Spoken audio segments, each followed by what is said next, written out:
Jangan lupa klik subscribe and klik tanda loncengnya juga.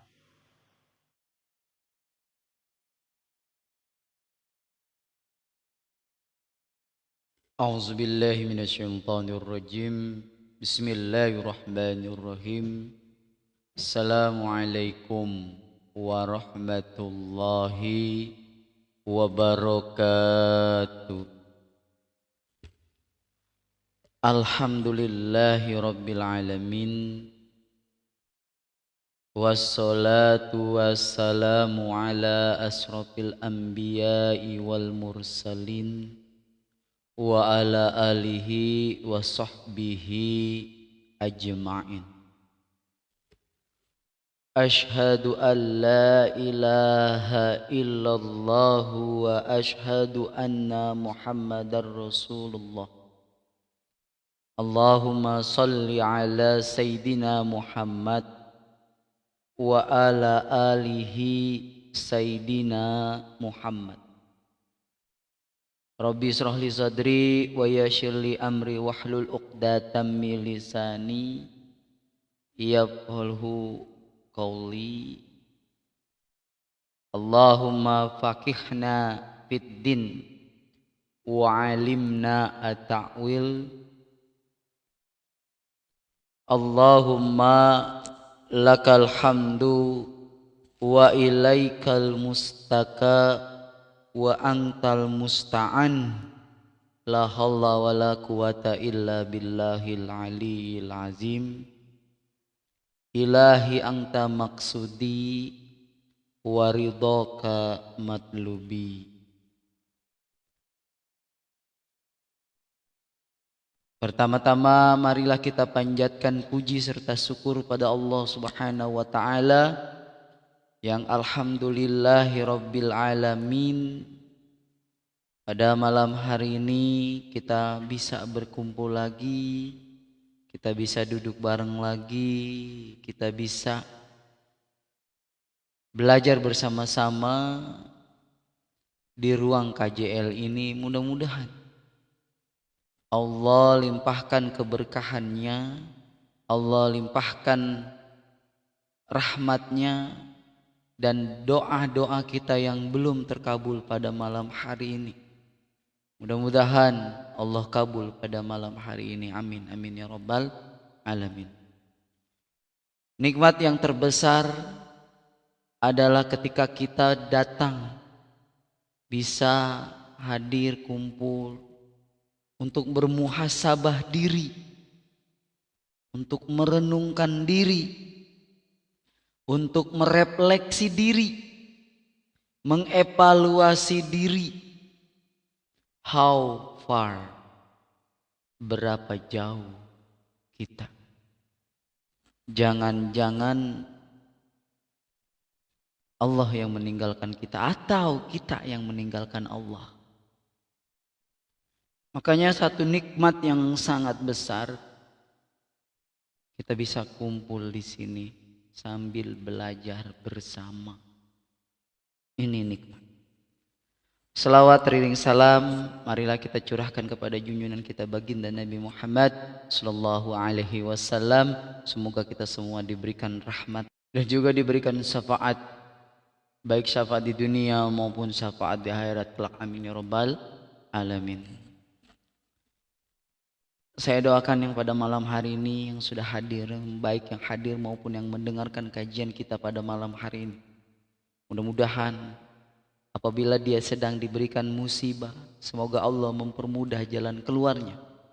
Apabila dia sedang diberikan persoalan, mudah-mudahan pada malam hari ini Allah berikan mahroja, Allah berikan jalan keluar untuknya. Nah, apabila hari ini ada hajat, ada doa yang belum dikabulkan oleh Allah, mudah-mudahan dengan berharap ridho dari Allah Subhanahu wa taala, Allah mengabulkan doa kita pada malam hari ini. Amin amin ya rabbal alamin. Sahabat KJL, tema kita pada malam hari ini rada-rada apa ya, tersandung oleh ego sendiri. Saat keangkuhan jadi penghalang kebaikan. Maksudnya apa ya Kang? Kok bisa ya kita tersandung ego sendiri? Pernah nggak kebayang gitu? Pernah nggak kebayang ketika kita mendengar kata ego? Apalagi diiringi dengan ego sendiri. Apa sih? Di awal sebelum kajian saya mulai, saya sudah kirim ke grup satu buah prolog yang mungkin bisa menyentuh hati kita. Atau membuat kita merefleksikan diri, atau mengevaluasi, atau bermuhasabah diri kita ini. Ya. Jangan bangga karena merasa lebih tinggi dari orang lain. Sebab bisa jadi, ingat, orang yang kau remehkan, amalnya bisa jadi lebih berat di sisi Allah daripada seluruh amalmu. Hati-hati. Jangan pernah memandang orang sebelah mata. Jangan pernah meremehkan orang. Jangan merasa lebih tinggi dari orang lain. Merendah. Karena kita nggak tahu amal mana yang bakal kita terima. Jangan-jangan nanti kita adalah tergolong orang-orang yang apa? Orang-orang yang melugi nanti di padang mahsyar. Emang? Iya. Kita bisa menjadi orang yang merugi di padang mahsyar ketika amal kebaikan kita disedot oleh amal kebaikan orang lain karena dia terzolimi oleh kita. Jangan sampai itu terjadi. Kita capek-capek ibadah, tiba-tiba amal kebaikan kita disedot lantaran dosa kita satu. Karena meremehkan dia, karena kita telah menghina dia. Di ayyumul mizan itu tidak ada yang terlewat satupun. Semua dikuliti secara detail. Ini. Maka ketika kita melihat orang lain, jangan merendahkan. Atau kita merasa lebih tinggi karena kita punya jabatan, karena kita orang kaya atau yang lain sebagainya. No, no, no. Jangan. Ya. Seperti itu. Makanya ini yang saya jadikan prolog. Sudah banyak kisah-kisah yang terjadi akibat keangkuhan seorang raja. Sudah banyak yang terjadi. Ya, bahkan terjadi kepada Azazil. Dia adalah seorang ahli ibadah, bahkan ibadahnya melebihi kita. Tapi Allah cabut rahmatnya. Allah hinakan dia lantaran karena apa? Kita tahu kisah Azazil. Tadinya dia adalah Masya Allah orang kepercayaan. Kalau ibarat kita mah orang kepercayaan. Dia patuh tunduk. Dia beribadah 70.000 tahun. Siapa yang sanggup 70.000 tahun ibadah? Tapi ujung-ujungnya dia mengatakan kepada Allah. Ketika Adam diciptakan, wahai sujud, kata Allah. Sujud itu bukan dalam arti kayak kita bersolat sujud. Artinya hormati. Dari saat itu dia berkata, ya Roh, tidakkah aku lebih baik daripada Adam? Engkau ciptakan aku dari api dan Adam engkau ciptakan dari tanah. Berarti aku lebih baik dari Adam ya. Hanya sebuah kata itu. Lalu Allah mengubah Azazil. Masya Allah. Coba kita renungkan sejenak aja pada malam hari. Meresapi ke dalam hati, kita renungkan. Mungkin kita pernah mendengar satu pepatah, mungkin. Musuh terbesar adalah diri sendiri. Iya loh. Salah satu bentuk nyata dari musuh dalam diri itu adalah apa? Ego. Ego. Kang, apakah setiap orang punya ego? Punya, kalau dia nggak ego mah mungkin. Apa sih ego itu? Ketika dia merasa ingin mempertahankan harga dirinya. Ketika dia gengsi. Ketika dia pendapatnya sendiri. Meski kita tahu ada kebenaran di luar sana. Banyak orang yang jatuh bukan karena musuhnya di luar, bukan, tapi karena tersandung oleh egonya sendiri. Dia merasa benar, yang lain salah. Dia merasa lebih baik, yang lain kagak. Dia merasa pintar, yang lain tidak. Ini ego. Ego. Sahabat KJL. Ego. Ya, ego. Di ruang hening, di dalam dada ada setiap manusia. Jadi di ruang hening ini, di dalam dada kita, ada sebuah suara yang kadang terdengar samar, kadang bergema keras, menggerakkan setiap langkah dan keputusan. Suara itu datang dari dalam, inner heart, bahasa kerennya, berasal dari dalam, dari kedalaman hati yang terkadang tak dapat diungkapkan dengan kata. Inner heart. Suara itu adalah suara dari ego yang kerap kali menggoda, menarik perhatian, dan meyakinkan kita bahwa dunia ini adalah panggung di mana kita adalah pameran utamanya. Dia menganggap dunia ini miliknya. Dia meyakini bahwa dunia panggung di mana yang menjadi aktor utamanya adalah dia. Apa yang dia lakukan sesuka hatinya, is my world. Itu kata dia. Ini dunia saya, ini milik saya. Mau apa kayak urusan saya. Begitulah sifat ego. Yang perlahan berkembang nih. Dia nanti berkembang tanpa kita sadari, nanti ketika dia berkembang, nanti lama kelamaan ego ini akan membungkus diri kita dalam lapisan-lapisan apa? Dalam lapisan kebanggaan atas rasa ingin diperhatikan. Tuh, garis bawahi. Ya. Nanti ketika kita sering, ya, terus kita ego, dia akan berkembang tanpa kita sadari, maka akan membungkus diri kita ini dalam lapisan-lapisan kebanggaan dan rasa ingin diperhatikan. Tuh. Hingga akhirnya apa? Kita terperangkap dalam ruang sempit yang hanya melihat segala sesuatu dari sudut pandang diri sendiri. Tuh. Ngerti? Ngerti. Dia tidak bisa memandang luas keluar, tapi dia akan memandang dirinya dalam ruang sempit yang terlihat bahwa itu dia memandang dirinya sendiri. Ego di dalam mampu merasuki setiap sudut kehidupan kita. Kalau nggak percaya, membisikkan kita untuk selalu mengutamakan diri, menghargai diri lebih dari apapun, tanpa peduli terhadap orang lain, terhadap dunia yang luas di luaran yang sana. Ego bukan memperluas tapi mempersempit. Ego itu tuh, ya, mempersempit ego itu tuh.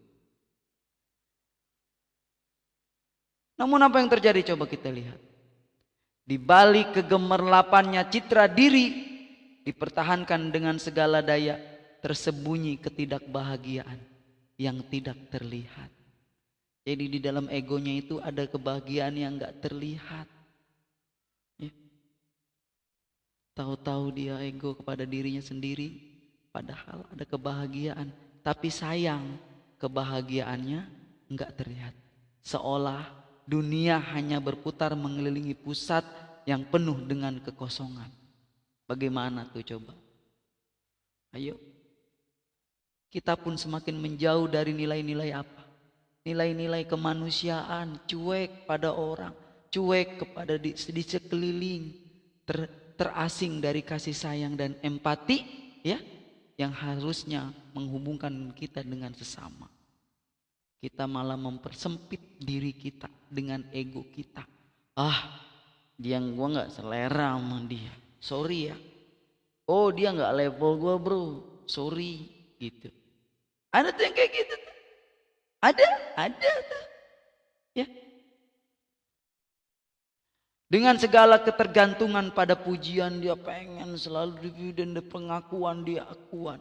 Kalau ibaratnya validasi, kalau bahasa kerennya sekarang nih, dia lebih mencari validasi orang, pujian dari orang, pengen divalidasi bahwa ya gitu. Kita tidak lagi mampu terlihat dunia ini dengan jernih. Dia melihat dunia ini udah gak jernih, tapi dengan samar. Tak bisa merasakan betapa indahnya berbagi dan saling mendukung. Di dalam dirinya, orang-orang yang ego itu tidak bisa dan tidak merasakan keindahan berbagi. Dia cuek dengan orang di sekelilingnya dan tidak saling mendukung. Dia merasa tersendiri. Namun, yang menjadi pertanyaan saya pada malam hari ini adalah, apakah benar bahwa ego adalah musuh terbesar kita? Coba, ada yang mampu menjawab enggak? Apakah benar bahwa ego adalah musuh terbesar kita? Coba. Bukankah kita diberi akal kan sama Allah untuk bisa menilai diri kita dan meraih kebahagiaan, bener kan? Tapi kenapa kita ego? Ayo, ada yang bisa ngejawab nggak? Ayo, ada yang bisa ngejawab nggak jawaban ini? Kenapa bisa begitu? Dalam batas tertentu, ego adalah bagian dari diri kita yang membentuk identitas. Ketika ego menjadi raja yang mengatur hidup kita, dia akan membawa kita ke jalan yang gelap dan sempit. Tuh, hati-hati. Jangan sampai kita dibawa pengaruh ego kita yang merusak diri kita. Tanpa kita sadari, sifat ego yang kita pelihara perlahan merusak hubungan kita dengan sesama. Tuh, jangan main-main sama orang banyak. Kita sering mengabaikan perasaan orang lain. Maksudnya gimana mengabaikan perasaan orang lain? Dalam hubungan misalnya, pacaran. Sebenarnya nggak boleh sih kalau pacaran, apa ya? Saya mengistilahkannya. Kalau suami istri deh, suami istri. Suami istri. Ketika menikah dia berjanji, bahkan setia dan lain sebagainya, bahwa seolah-olah mereka sudah menerima kelebihan dan kekurangan. Nah, begitu menjalani hubungan dalam rumah tangga, saya dulu pernah bilang ada istilah silent killer ini lebih berbahaya dari perselingkuhan. Saya pernah bilang itu, pernah saya kaji itu. Di dalam kajian parenting dulu saya pernah mengkaji bahwa silent killer ini lebih berbahaya dari perselingkuhan. Kenapa? Karena silent killer ini terjadi secara diam-diam dan artinya buar gitu. Bahaya silent killer ini. Ini sering mengabaikan perasaan orang lain.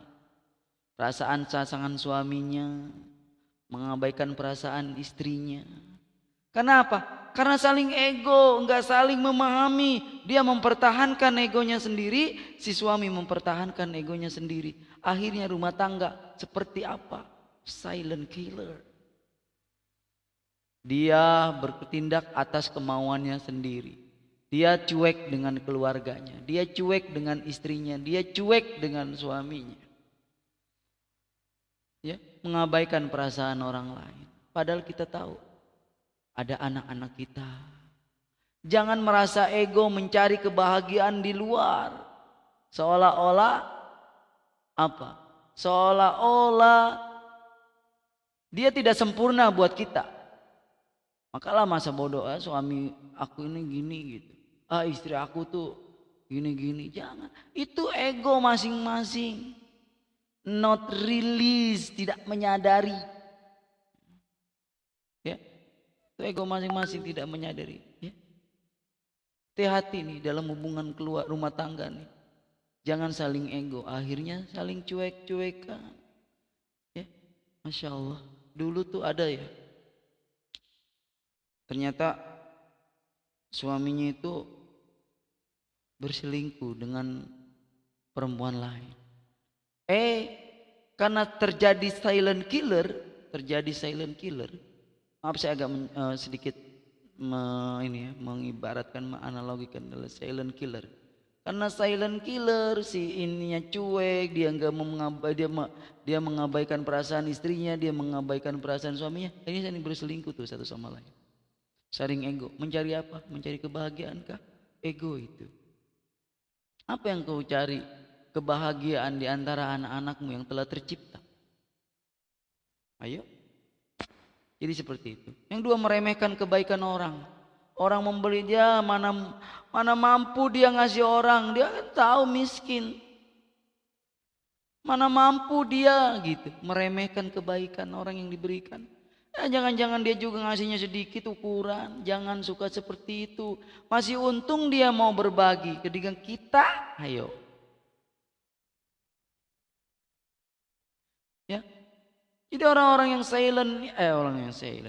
yang ego ini ya dapat terjebak dalam kesendirian yang penuh dengan kesia-siaan. Yuk bangkit, jangan ego, jangan pertahanin ego itu.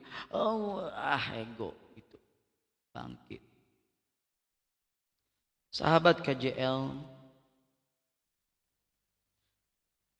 sesungguhnya ego itu adalah unsur yang ada di dalam kemanusiaan yang dianugerahkan oleh Allah. Untuk siapa? Untuk kita. Karena siapa yang bisa menolong diri kita? Syariatnya adalah diri kita sendiri. Iya kan? Enggak ada yang menolong diri kita. Syariatnya adalah diri kita sendiri. Coba saja perhatikan nih. Coba. Saya analogikan ya. Ketika keluar dari masjid,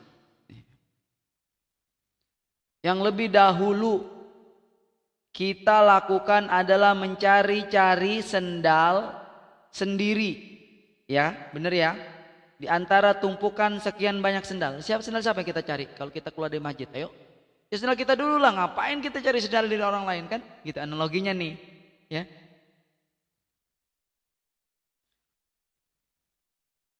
Mencari sendal sendiri di antara tumpukan sendal-sendal yang lain. Bukan membantu orang lain menemukan sendalnya. Atau ketika berfoto dengan teman-temannya, coba dah. Yang pertama kita cari adalah gambar diri kita sendiri, ya. Nggak mungkin kamu ketika cetrek foto, lo nggak pasti, ke gua ada gemuk amat, ini gua melar gitu kan, pasti. Ya. Malah kalau posenya kurang bagus, coba perhatikan deh. Yang lain bagus, kita kan minta dong, jelek, ulangi lagi dah, ayo, gitu. Semua itu adalah wajar dan manusiawi kan, benar. Kita akui seperti itu. Namun akan menjadi tidak wajar ketika apa? Ketika ego membuat pihak atau membuat orang lain menjadi terzolimi. Dengan cara apa? Nih, ketika kita mencari sendal kita nih, sambil melempar-lempar sendal orang lain, tuh itu ya, sambil melempar-lempar sendal orang lain. Sikap yang seperti ini adalah egois. Orang yang egois adalah orang yang hanya sibuk memenuhi keinginan dirinya tanpa memikirkan hak orang lain. Jelas ya. Bahkan tanpa peduli orang lain, bodoh amat sendal siapa. Dan semakin besar sifat egoisnya biasanya nih, akan besar kemungkinannya dia menjadi apa? Penjahat. Ya. Coba lihat koruptor, coba kita lihat koruptor dah. Demi memperkaya dirinya sendiri, dia korbankan masyarakat luas dengan cara mencuri uang negara. Yang dikorbankan siapa? Rakyat. Akibat keegoan siapa? Pejabat, kan gitu. Yang untuk apa? Untuk memperkaya diri sendiri. Nah, kalau kita ya, misalnya ego, misalnya dalam satu pemilihan ya, kita pengen suami kita naik, kita ego, pasti benar yang didukungi suami kita. Tapi berbicara qadarullah, ketika Allah tidak mengizinkan, ya udahlah, release and forget, bahasa kerennya. Ya. Lepaskan dan lupakan, release and forget, udah. Lepaskan dan lupakan, itu memang bukan menjadi takdir kita. Siapa tahu, ya, bungkus permen yang nanti diberikan adalah lebih baik dari itu.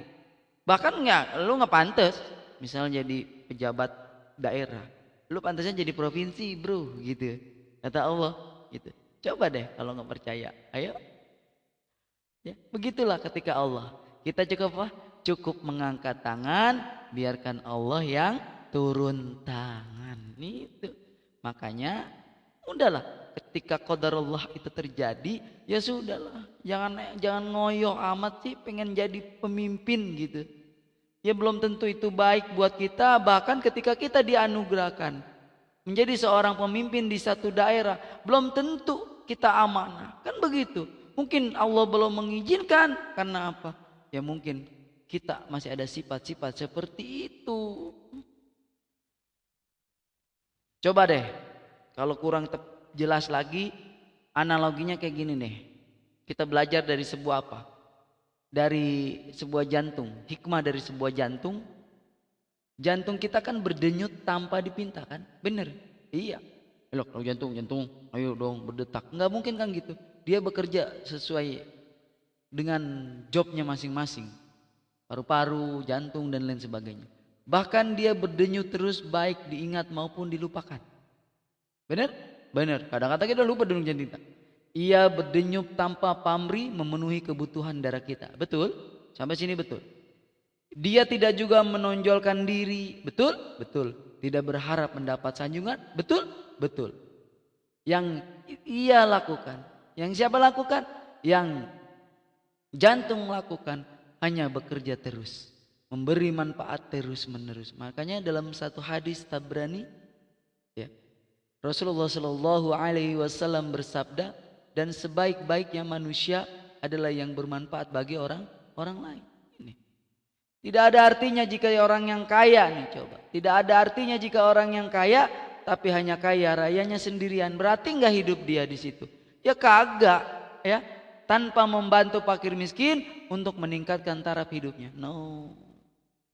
Tidak ada artinya gelar akademik bisa berderet-deret jika hanya pintar sendirian. Betul? Betul nggak? Betul ya? Betul. Benar? Benar, ya. Coba kita pikir, kaya kalau sendirian buat apa? Gelar banyak-banyak kalau buat sendiri buat apa? Ego sendiri buat apa? Makanya mohon maaf, sahabat. Saya sering SW di grup WA, di WA, di ini bukan berarti untuk apa. Saya ingat pesan guru saya waktu itu. Apapun yang kau miliki, ilmu yang kau miliki, sampaikan. Meskipun tidak ada yang mendengar. Enggak butuh validasi misalnya. Yang penting tugas kita adalah mengajak orang untuk bermuhasabah diri, untuk memperbaiki diri. Itu. Jadi mau didengar, mau kagak. Karena kita adalah orang yang mendapatkan ilmu misalnya. Harus diamalkan. Ya,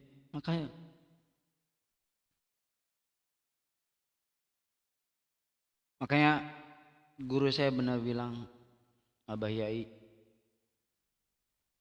ketika engkau ingin berdakwah seperti itu, baca dulu kitab Dakwah Utama. Itu kitab yang diberikan oleh guru. Berat sekali orang yang mempunyai ilmu tapi tidak mengajarkannya, tidak mengajaknya. Minimal. Ketika Rasulullah Shallallahu Alaihi Wasallam meminta Salman untuk masuk Islam, untuk diberikan hidayah, apa kata Allah? Wahai Rasulullah, hidayah itu adalah urusanku. Makanya cukup kita memberitahu dia mau berubah atau tidak, dia mau apa tidak. Yang penting kita sudah menyampaikan. Seperti itu. Ya. Soal hidayah yang nanti dia masuk kepada dirinya, soal wasilah yang nanti dia bisa masuk kepada dalam dirinya, itu sudah menjadi urusannya Allah Subhanahu wa taala. Gitu. Jadi seperti itu.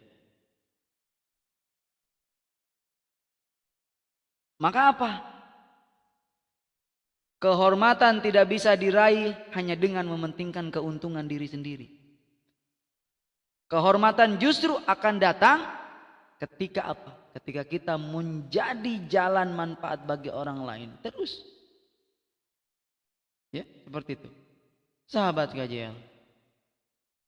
Mudah-mudahan nih, jangan sampai kita mempunyai sifat ego. Ya. Karena ego itu sendiri ya di dalam Al-Qur'an ya ego itu dikaitkan dengan konsep nafs. Apa nafs? Jiwa yang memiliki 3 tingkatan nih. Jadi ego itu dikaitkan dengan satu konsep yang namanya konsep nafs, jiwa. Dia ada 3 tingkatan. Yang pertama adalah an-nafs al-amarah. Yang pertama adalah an-nafs al-amarah. Apa itu al-nafs al-amarah? Jiwa yang cenderung pada keburukan, suka keburukan. Ini yang pertama. Yang kedua adalah an-nafs al-lawwammah. Apa itu lawwammah? Jiwa yang menyesali diri. Ada 2. Yang ketiga nih, yang ketiga apa? An-nafs al-mutmainah, jiwa yang tenang. Nah, ini juga ego dilihat dari perspektif Islam. Ini yang pertama adalah nafs, jiwa. Ya. Yang kedua apa? Ananiyah.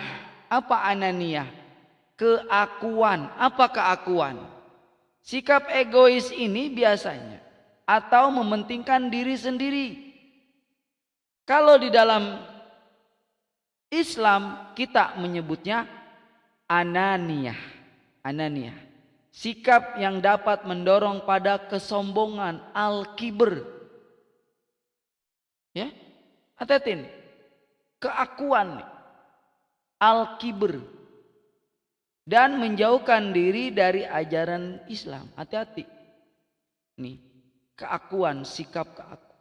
Yang ketiga yaitu adalah ego spiritual. Apa itu ego spiritual? Kang? Apa ya ego spiritual itu? Yang ketiga itu adalah ego spiritual. Apa itu ego spiritual? Ego ini muncul dalam ranah spiritual. Seperti apa? Seperti menikmati pujian atas ibadah yang dilakukan. Hati-hati nih. Atau merendahkan orang lain yang kurang dalam beribadah. Enggak boleh ngejas. Ya. Hati-hati nih. Ini ego spiritual. Makanya ada satu kisah. Ada satu kisah di zaman Rasulullah Shallallahu Alaihi Wasallam. Ketika itu siapa ya? Iya, waktu perang di Yarmuk. Baru dengar perang Yarmuk? Perang di Yarmuk itu waktu itu dalam peperangan ini ya ini perang yang sangat dahsyat sekali.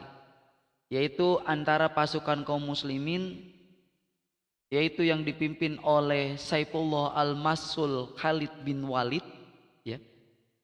Dia melawan pasukan Romawi, ya, di Yarmuk. Makanya perang ini disebut perang Yarmuk, maka beradanya di Yarmuk. Ada sebuah peristiwa yang sangat luar biasa. Yang luar biasanya apa?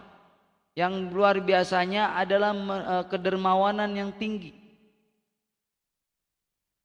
yang mampu menghancurkan sifat ananiah. Tadi udah kita kaji apa itu sifat ananiah, ya kan? Sifat ananiah atau keakuan, sikap egois yang mementingkan diri sendiri, atau disebut sifat ananiah. Ya, sehancur-hancurnya tidak hanya di satu kisah. Saat itu perang udah usai. Waktu itu ada bernama seorang Huzaifah Al-Adawi yang sedang mencari anak pamannya. Dengan membawa sedikit air, dia berjalan menelusuri anak pamannya itu di antara mayat-mayat yang bergeletak. Jadi dia nyariin anaknya. Di antara ribuan anak-anak yang tergeletak, pada akhirnya dia menemuinya dalam kondisi payah dan parah nih. Dengan segera nih, ya, Huzaifah Al-Adawi ini menawarkan sedikit air dia bawa kepadanya atau mengangguk setuju. Huzaifah ini segera mendekatkan air itu ke mulutnya untuk diminum. Tapi tiba-tiba mereka berdua mendengar suara orang kesakitan nih. Kisah apa yang terjadi? Ada hikmah apa dari kisah ini? Ya, ketika dia mau memberikan minum itu kepada anaknya Huzaifah ini mendengar ada suara orang yang kesakitan yang membutuhkan pertolongan. Maka anak pamannya itu apa? Memberikan isyarat kepada Huzaifah, memberikan air kepada orang tersebut. Wahai Huzaifah, berikanlah air itu untuk dia. Maka seketika diperintahkan seperti itu, Huzaifah langsung bergegas menemuinya. Dan orang itu pun dalam kondisi yang sama parahnya. Maka dengan segera dia menawarkan air itu kepadanya. Tapi ketika hendak diminum, dia mau minum, tiba-tiba ada suara rintihan lain yang sangat membutuhkan pertolongan. Berat kan nih? Di antara ada anak pamannya yang kehausan, di antara anak yang kehausan ada yang lebih haus lagi, dan di antara nih dia udah mau ngasih minum nih sama orang yang parah, ada yang lebih parah lagi. Ya. Maka Huzaifah ini menawarkan air kepadanya. Ya. Jadi kedua orang ini menyuruh Huzaifah, ya Huzaifah, hampirilah orang itu. Nah, tatkala Huzaifah menemui orang yang ketiga nih, dan ternyata apa yang terjadi? Dia telah meninggal. Orang ini telah meninggal. Maka dengan segera dia menuju orang yang kedua. Dengan harapan apa? Dia masih hidup dan dapat ditolong. Tapi ternyata dia pun telah meninggal. Kemudian dengan cepat-cepat menuju orang yang pertama nih, Huzaifah ini, ya. Huzaifah ini menuju orang yang pertama, yakni anak pamannya. Itu pun ternyata ia pun juga telah meninggal. Jadi ketiga orang itu meninggal. Semuanya meninggal, ketiga-tiganya meninggal. Kita tidak bisa bayangkan di saat itu dalam kondisi yang sangat kesulitan, yang bahkan hal itu mengancam nyawa, tapi mereka masih sempat untuk berbagi dengan yang lain. Dan bahkan lebih mendahulukan kepentingan orang lain atas diri mereka sendiri. Ya kan? Nah, inilah penghancuran kepada sifat ananiah, hancuran kepada sifat ego dalam diri kita. Ya. Seperti itu. Ya, mendahulukan kepentingan orang lain atas dirinya sendiri, sehingga selain memuliakan pada syuhada, dia juga mulia dengan sifat kedermawanan. Yang paling tinggi yaitu kita sebut itsar. Itsar apa itu? Baru ngedengar. Maknanya mendahulukan kepentingan orang lain di atas diri sendiri, meski ia sangat membutuhkannya. Ia berkembali kepada bakhil atau egois, yakni mendahulukan kepentingan diri sendiri. Kalau kita bagaimana? Hah? Nah, biarin amat dia mama cik. Penting gua nggak kausan kan gitu. Ayo. Nah, mulai sekarang rubah mindset kita. Rubah diri kita. Kita memilih diri kita sendiri apa orang lain. Ketika ada sepasang suami istri yang mementingkan diri sendiri, pugu. Ya, pugu nih. Apakah orang lain lebih penting dari suamimu? Dan suamimu juga sebenarnya orang lain. Tapi mana yang kamu dahulukan? Kan gitu. Ayo, seperti itu. Ini, ya, ini menghancurkan kepada sifat anania. Kemudian apa yang menjadi bahaya, Kang? Bahaya ego ini apa, Kang? Jelas, bahaya ego yang berlebihan ini yang pertama adalah dapat menjauhkan diri kita dari Allah. Maksudnya, ego yang berlebihan dapat membuat seorang merasa cukup dengan dirinya sendiri dan melupakan Allah. Nah, siapa dia? Siapa ini? Jawabannya adalah kita. Jawabannya, kita selalu merasa sombong ketika Allah hadirkan persoalan. Ya, gue masih bisa mengatasinya. Sombong, melupakan Allah. Dia merasa bisa. Ego, nggak mau ngedenger. Dia merasa masih mampu. Padahal liatin aja kata Allah. Sampai mana kamu tidak minta pertolongan kepada aku, kata dia gitu. Ketika terjadi pada Fir'aun, Fir'aun hanya bisa meminta tolong kepada Musa. Musa, bantu aku, selamatkan aku. Apa kata Allah? Musa, tahukah engkau kenapa Fir'aun tidak aku selamatkan? Kata.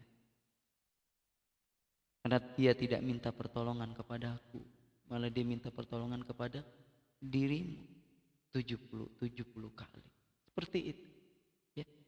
Ya, ego yang berlebihan ini dapat menjadikan seorang merasa cukup. Cukup, dia merasa mampu, dia merasa kuat. Di dalam kekuatan dirimu menghadapi persoalan, ada sejadah yang harus engkau bentangkan di sana dan angkat kedua belah tanganmu, berserah ya Allah. Aku tahu persoalan ini engkau hadirkan untukku. Gitu. Aku yakin ya Allah, kan gitu. Jika persoalan ini yang engkau berikan kepadamu, aku yakin ya Allah, semua sesuai dengan batas kemampuan. Engkau tidak mungkin memberikan persoalan di luar batas kemampuanku ya Rob. Itu, ya. Nah, ini nih. Ya, yang kedua, merusak hubungan sosial. Iya. Sikap egois dapat merusak hubungan dengan sesama. Kenapa? Karena orang yang egois itu cenderung untuk tidak peduli dan kepada kepentingan orang lain. Yang ketiga, menghalangi kebahagiaan sejati. Maksudnya apa?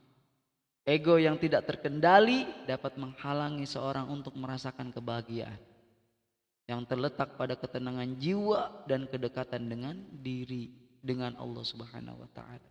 Jangan sampai kita jauh. Makanya yang hilang dari diri kita ini diri kita apa Allah. Jangan sampai Allah meninggalkan kita. Berat. Udahlah kita meninggalkan Allah, masa Allah juga ninggalin kita? Berat gitu. Ya. Maka seperti itu. Sahabat KJL, waktu sudah malam, kita tutup.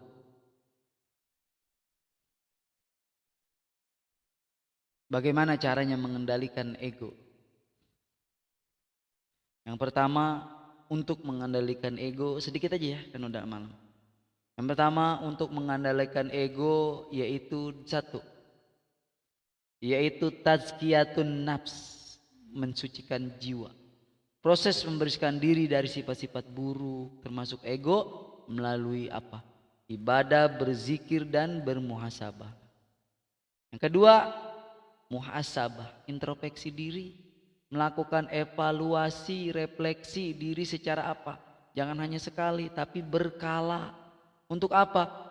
Untuk mengidentifikasi dan memperbaiki sifat-sifat buruk termasuk ego.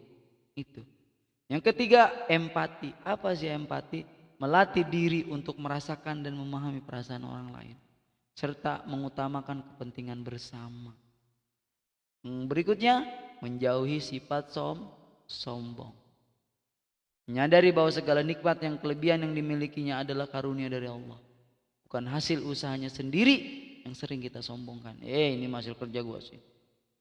Pain lu ngurusin gitu kan. Yang terakhir, beribadah dengan ikhlas. Melakukan ibadah semata karena Allah, bukan karena apa? Pengen dipuji, no dia rajin ibadah. Seperti itu. Mudah-mudahan kajian pada malam hari ini bisa bermanfaat. Kita bisa praktekkan apabila ada sikap ego dalam diri kita, maka perlahan-lahan yang pertama yang harus kita lakukan adalah tazkiyatun nafs. Setelah tazkiyatun nafs, coba kita bermuhasabah diri, merefleksi. Setelah merefleksi kita latih diri kita untuk apa? Untuk bisa empati sama orang lain. Itu saja. Apabila ada kata-kata yang salah, mohon diperbaiki. Apabila ada yang benar, itu datangnya dari Allah Subhanahu wa taala. Saya juga manusia biasa, saya pembelajar. Di sini kita sama-sama belajar. Di sini kita sama-sama mengintrospeksi diri, kita memperbaiki diri agar apa? Agar bisa menjadi manusia, asal bisa menjadi seorang hamba yang dicintai Allah Subhanahu wa taala. Akhirul kalam, saya tutup kajian pada malam hari ini. Semoga kita semua mendapatkan rahmat dan keberkahan dari Allah Subhanahu wa taala. Dan yang terakhir, semoga Allah ridho apa yang kita lakukan pada malam hari ini. Assalamualaikum warahmatullahi wabarakatuh.